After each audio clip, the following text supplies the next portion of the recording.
So Health Equity Awakened has really helped me to evaluate the way I am in my life. It's not just about what I do in my workplace, but it's about who I am as a person.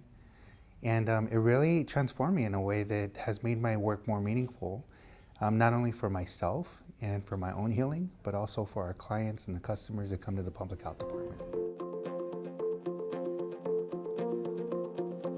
One of the things that's happening as health departments and public health institutions start to talk more explicitly about health equity is that we go right to the systems level.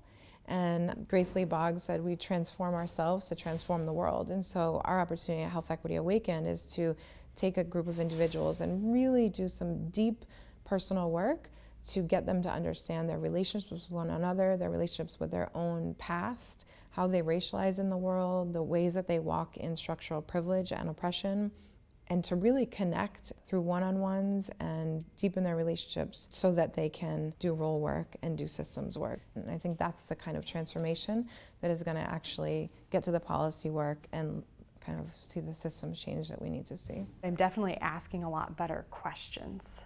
And I don't have the answers, but I am bringing a frame to the work that's different.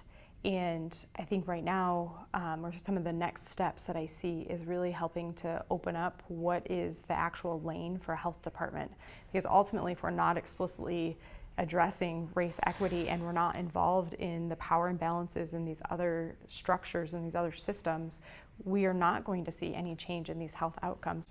And I think through a lot of the relationships with my fellows in the cohort, it has crystallized in my heart how much my engagement is needed and how much, like, I just can't go back. I see my liberation is tied up in their liberation. That's just a piece that is so invaluable and it's immeasurable, but it's probably the most significant part of my transformation.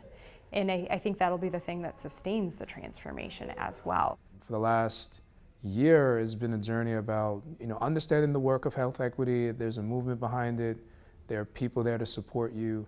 But if you don't work on yourself as a person of color, leading and supporting the work, you're not going to be in this game long. And that was an unanticipated, jewel of transformation that I didn't anticipate a year ago. My own personal piece is key to making sure that what I want to see happen in neighborhoods is actually something that I could achieve and execute in solidarity with others. One of the things that is really different for me now is just how I present in relationship with people. I would have been the first to admit that I would do a lot of transactional relationships with other community partners and other community leaders as a way to sort of get my agenda across, and not going deep, not being vulnerable. So it's been a really positive transition, but I was able to bring more of that personal piece. And then bringing that to the staff that I coach and do one-on-ones with is trying to bring the heart. We are getting really clear about what we mean when we talk about the impact of racism on health. We are drilling down to get folks to think about their own skin in the game, to really bring heart back into the room and into our practice.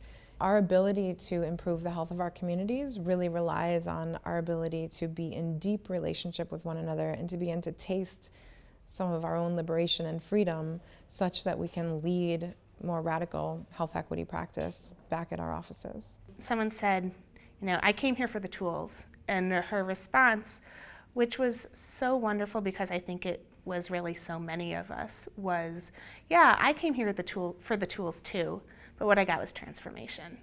In the last year, I've seen people respond to me differently because of my approach in the workplace has shifted from being that enforcer and that authority to one that's empowering and collaborative, that I'm seeking to facilitate their success so that we can improve our communities and not restricting them from doing the things that they feel are most important to address racial and social justice issues. I'm so grateful for everything that the Institute has done for me because I feel like I'm not just a better public health professional, but I'm a better person. I don't see this as an institute that's coming to an end with our work being done. It's really just the beginning. The relationships and network that we've established over the last year are meaningful not just for what we're doing right now, but will be meaningful for the rest of my life.